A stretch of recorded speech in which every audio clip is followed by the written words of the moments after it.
ओम श्री साईनाथाय नमः। श्री साई सच्चरित्र अध्याय 30। शीढ़ी को खींच के भक्त वणिक के काका वैद्य। खुशालचंद और बम्बई में राम लाल पंजाबी। इस अध्याय में बताया गया है कि 3 अन्य भक्त किस प्रकार शिरडी की ओर खींच गए। प्राकथन, जो बिना किसी कारण भक्तों पर स्नेह करने वाले दया के सागर हैं तथा निर्गुण होकर भी भक्तों के प्रेम वशी, जिन्होंने स्वेच्छा पूर्वक मानव जीवन धारण किया, जो ऐसे भक्त वत्सल हैं कि जिनके दर्शन मात्र से ही भक्त सागर के भय और समस्त कष्ट दूर हो जाते हैं। ऐसे श्री साईनाथ महाराज को हम क्यों ना नमन करें। भक्तों को आत्म दर्शन कराना ही संतों का प्रधान कार्य है। श्री साईं जो संत शिरोमणि हैं, उनका तो मुख्य ध्येय ही यही है। जो उनके श्री चरणों की शरण में जाते हैं, उनके समस्त पाप नष्ट होकर निश्चित ही प्रतिदिन उनकी प्रगति होती है। उनके श्री चरणों का स्मरण कर पवित्र स्थानों से भक्तगण शिरडी आते और उनके समीप बैठकर श्लोक पढ़कर गायत्री मंत्र का जाप किया करते थे। परंतु जो निर्बल तथा सर्व प्रकार से दीनहीन है और जो ये भी नहीं जानते कि भक्ति किसे कहते हैं, उनका तो केवल इतना ही विश्वास है कि अन्य सब लोग उन्हें असहाय छोड़कर अपेक्षा भले ही कर दें, परंतु अनाथों के नाथ और प्रभु श्री साईं मेरा कभी परित्याग न करेंगे। जिन पर वे कृपा करें, उन्हें प्रचंड शक्ति नित्यानित्य में विवेक तथा ज्ञान सहज ही प्राप्त हो जाता है। वे अपने भक्तों की इच्छाएं पूर्णतः जानकर उन्हें पूर्ण किया करते हैं, इसलिए भक्तों को मनोवांछित फल की प्राप्ति हो जाया करती है और वे सदा कृतज्ञ बने रहते हैं। हम उन्हें साष्टांग प्रणाम कर प्रार्थना करते हैं कि वे हमारी त्रुटियों की ओर ध्यान न देकर हमें समस्त कष्टों से बचा लें। जो विपत्तिग्रस्त प्राणी इस प्रकार श्री साईं से प्रार्थना करता है, उनकी कृपा से उसे पूर्ण शांति और सुख समृद्धि प्राप्त होती है। श्री हेमाड़पंत कहते हैं कि हे मेरे प्यारे साईं, तुम तो दया के सागर हो। ये तो तुम्हारी ही दया का फल है जो आज ये साईं सच्चरित्र भक्तों के समक्ष प्रस्तुत है। अन्यथा मुझे इतनी योग्यता कहाँ थी जो ऐसा कठिन कार्य करने का दुस्साहस भी कर सकता। जब पूर्ण उत्तरदायित्व साईं ने अपने ऊपर ही ले लिया तो हेमाड़पंत को तिल मात्र भी भार प्रतीत न हुआ और ना ही इनकी उन्हें चिंता हुई। श्री साईं ने इस ग्रंथ के रूप में उनकी सेवा स्वीकार कर ली। ये केवल उनके पूर्व जन्मों के शुभ संस्कारों के कारण ही संभव हुआ, जिसके लिए वे अपने को भाग्यशाली और कृतार्थ समझते हैं। नीचे लिखी कथा कपोल कल्पित नहीं, वर्ण विशुद्ध अमृत तुल्य है। इसे जो हृदय गमन करेगा, उसे श्री साईं की महानता और सर्वव्यापकता विदित हो जाएगी। परंतु जो वाद विवाद और आलोचना करना चाहते हैं, उन्हें इन कथाओं की ओर ध्यान देने की आवश्यकता नहीं है। यहाँ तर्क की नहीं, वर्ण प्रगाढ़ प्रेम और भक्ति की अत्यंत अपेक्षा है। विद्वान भक्त और श्रद्धालुओं जन अथवा जो अपने को साईं पद सेवक समझते हैं, उन्हें ही ये कथाएं रुचिकर तथा शिक्षाप्रद प्रतीत होती हैं। अन्य लोगों के लिए तो वे निरी कपोल कल्पनाएं ही हैं। श्री साईं के अंतरंग भक्त को श्री साईं लीलाएं कल्पतरु के सदृश हैं। श्री साईं लीला रूपी अमृत पान करने से अज्ञानी जीवों को ज्ञान, गृहस्था आश्रमियों को संतोष तथा मुमुक्षुओं को एक उच्च साधन प्राप्त होता है। अब हम इस अध्याय की मूल कथा पर आते हैं। काकाजी वैद्य। नासिक जिले के वणी ग्राम में काकाजी वैद्य नाम के एक व्यक्ति रहते थे। वे श्री सप्तशृंगी देवी के मुख्य पुजारी थे। एक बार वे विपत्तियों में कुछ इस प्रकार ग्रसित हुए कि उनके चित्त की शांति भंग हो गई और वे बिल्कुल निराश हो उठे। एक दिन अति व्यथित होकर देवी के मंदिर में जाकर अंतकरण से वे प्रार्थना करने लगे कि हे देवी, हे दयामयी, मुझे कष्टों से शीघ्र मुक्त करो। उनकी प्रार्थना से देवी प्रसन्न हो गई और उसी रात्रि को उन्हें स्वप्न में बोली कि तू बाबा के पास जा, वहाँ तेरा मन शांत और स्थिर हो जाएगा। बाबा का परिचय जानने को काकाजी बड़े उत्सुक थे, परंतु देवी से प्रश्न करने के पूर्व ही उनकी निद्रा भंग हो गई। वे विचारने लगे कि ऐसे ये कौन से बाबा हैं जिनकी ओर देवी ने मुझे संकेत किया है। कुछ देर विचार करने के पश्चात वे इस निष्कर्ष पर पहुंचे कि संभव है कि वे त्र्यंबकेश्वर बाबा शिव ही हों। इसलिए वे पवित्र तीर्थ त्र्यंबक नासिक को गए और वहां रहकर 10 दिन व्यतीत किए।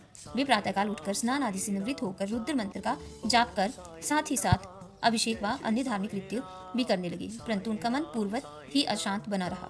तब वे फिर अपने घर लौटकर वे अति कम स्वर से में देवी की स्तुति करने लगे। उसी रात्रि में देवी ने पुनः स्वप्न में दर्शन देकर कहा कि तुम व्यर्थ ही त्र्यंबकेश्वर क्यों गया।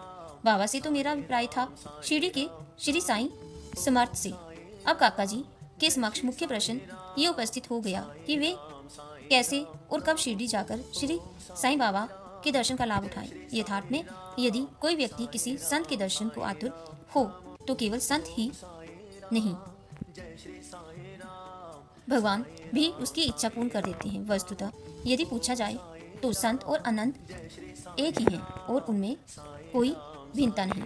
यदि कोई कहे कि मैं स्वतः ही अमुक संत के दर्शन को जाऊंगा, तो इसे केवल ढंग के अतिरिक्त और क्या कहा जा सकता है। संत की इच्छा के विरुद्ध उनके समीप कौन जाकर दर्शन ले सकता है। उनकी सत्ता के बिना वृक्ष का एक पत्ता भी हिल नहीं सकता।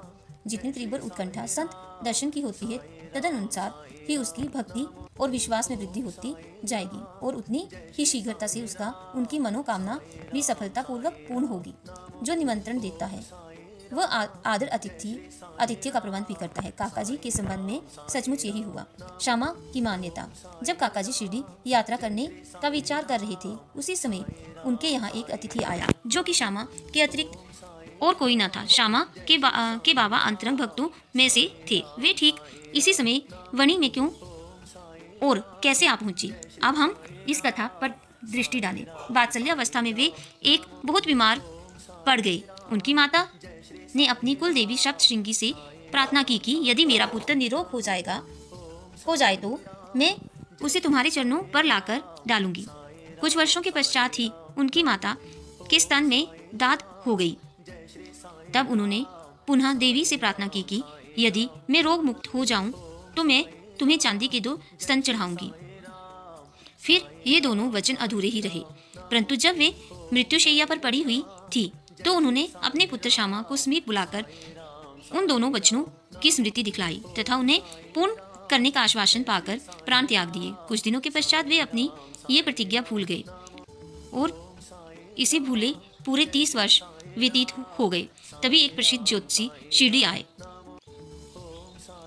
और वहां लगभग 1 मास ठहरे। श्रीमान बूटी साहिब और अन्य लोगों को बतलाए उनके सभी विषय प्राय सही निकले, जिनसे सबको पूर्ण संतोष था। श्यामा के लघु भ्राता बापा जी ने भी उनसे कुछ प्रश्न पूछे। तब ज्योतिषी ने उन्हें बताया कि तुम्हारे श्रेष्ठ भ्राता ने अपनी माता को मृत्युशैया पर जो वचन दिए थे, उनके अब तक पूर्ण न किए जाने के कारण देवी असंतुष्ट होकर उन्हें कष्ट पहुंचा रही है। ज्योतिषी की बात सुनकर श्यामा को उन अपूर्ण वचनों की स्मृति हो आई। तब और विलंब करना खतरनाक समझकर उन्होंने सुनार को बुलाकर चांदी के 2 स्तन शीघ्र ले तैयार कराए और उन्हें मस्जिद में ले जाकर बाबा के समक्ष रखकर और प्रणाम कर उन्हें स्वीकार कर वचन मुक्त करने की प्रार्थना की। श्यामा ने कहा कि मेरे लिए तो सप्तशृंगी देवी आप ही हैं, परंतु बाबा ने सग्रह कहा कि तुम इन्हें लेकर स्वयं ले जाकर देवी के चरणों में अर्पित कर दो। बाबा की आज्ञा व उदी लेकर उन्होंने वनी को प्रस्थान कर दिया। पुजारी का घर पूछते पूछते वे काका जी के पास जा पहुंचे। काका जी इस समय बाबा के दर्शनों को बड़े उत्सुक थे और ठीक ऐसे ही मौके पर श्यामा भी वहां पहुंच गया। वह योग भी कैसा विचित्र था। काका जी के आगंतुक से उनका परिचय प्राप्त कर पूछा कि आप कहाँ से पधार रहे हैं।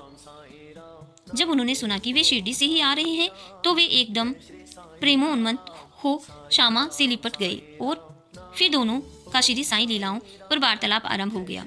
अपने वचन संबंधी कृत्यों को पूर्ण कर वे काका जी के साथ शिरडी लौट आए। काका जी मस्जिद पहुंचकर बाबा के श्री चरणों से जा लिपटे। उनके नेत्रों से प्रेमाश्रुओं की धारा बहने लगी और उनका चित्त स्थिर हो गया। देवी के दृष्टानुसार जैसे ही उन्होंने बाबा के दर्शन किए, उनके मन की अशांति तुरंत नष्ट हो गई और वे परम शीतलता का अनुभव करने लगे। वे विचार करने लगे कि कैसी अद्भुत शक्ति है कि बिना कोई संभाषण या प्रश्नोत्तर किए तथा आशीष पाए दर्शन मात्र से ही अपार प्रसन्नता हो रही है। सचमुच में दर्शन का महत्व तो इसे ही कहते हैं। उनके त्रिशित नेत्र साईं चरणों पर अटक गए और वे अपनी जीवा से एक शब्द भी न बोल सके। बाबा की अन्य लीलाएं सुनकर उन्हें अपार आनंद हुआ और वे पूर्णतः बाबा के शरणागत हो गए। सब चिंताओं और कष्टों को भूलकर वे परम आनंदित हुए। उन्होंने वहां सुखपूर्वक 12 दिन व्यतीत किए और फिर बाबा की आज्ञा, आशीर्वाद तथा उदी प्राप्त कर अपने घर लौटे। खुशहाल चंद राहता निवासी ऐसे कहते हैं कि वह प्रातः वेला में जो स्वप्न आता है वह बहुधा जागृता अवस्था में सत्य ही निकलता है। ठीक है, ऐसा ही होता है, परंतु बाबा के संबंध में समय का ऐसा कोई प्रतिबिंब नहीं था। ऐसा ही एक उदाहरण प्रस्तुत है। बाबा ने एक दिन तृतीय प्रहार काका साहब को टांगा लेकर राहता से खुशाल चंद को लाने के लिए भेजा, क्योंकि खुशाल चंद से उनकी कई दिनों से भेंट न हुई थी। राहता पहुंचकर काका साहब ने यह संदेश उन्हें सुना दिया। ये संदेश सुनकर उन्हें महान आश्चर्य हुआ कि वे कहने लगे कि दोपहर को भोजन के उपरांत थोड़ी देर को मुझे झपकी सी आ गई थी। तभी बाबा स्वप्न में आए और मुझे शीघ्र ही शिरडी आने को कहा, परंतु घोड़े का उचित प्रबंध न हो सकने के कारण मैंने अपने पुत्र को यह सूचना देने के लिए ही उनके पास भेजा था। जब गांव की सीमा तक पहुंचा ही था, तभी आप सामने से टांगे में आते दिखे। वे दोनों उस टांगे में बैठकर शिरडी पहुंचे और बाबा से भेंट कर उन्हें बड़ी प्रसन्नता हुई। बाबा की ये लीला देख खुशालचंद गदगद हो गए। बम्बई के एक पंजाबी ब्राह्मण श्री रामलाल को बाबा ने स्वप्न में एक महंत के वेश में दर्शन देकर शिरडी आने को कहा। उन्हें नाम ग्राम का कुछ पता चल न रहा था। उनको श्री दर्शन करने की तीव्र उत्कंठा तो थी, परंतु पता ठिकाना न ज्ञात होने के कारण वे बड़े असमंजस में पड़ गए। और जो आमंत्रण देता है वही आने का प्रबंध भी करता है। और अंत में हुआ भी वैसा ही। उसी दिन संध्या समय जब वे सड़क पर टहल रहे थे, तो उन्होंने एक दूर दुकान पर बाबा का चित्र टंगा देखा। स्वप्न में उन्हें जिस आकृति वाले महंत के दर्शन हुए थे, वे इस चित्र के ही सदृश थे। पूछताछ करने पर उन्हें ज्ञात हुआ कि ये चित्र शिरडी के श्री साईं समर्थ का है। और तब उन्होंने शीघ्र ही शिरडी को प्रस्थान कर दिया तथा जीवन पर्यंत शिरडी में ही निवास किया। इस प्रकार बाबा ने अपने भक्तों को अपने दर्शन के लिए शिरडी में बुलाया और उनकी लौकिक तथा परलौकिक समस्त इच्छाएं पूर्ण की। श्री सद्गुरु साईनाथ अर्पणम अस्तु। शुभम भवतु।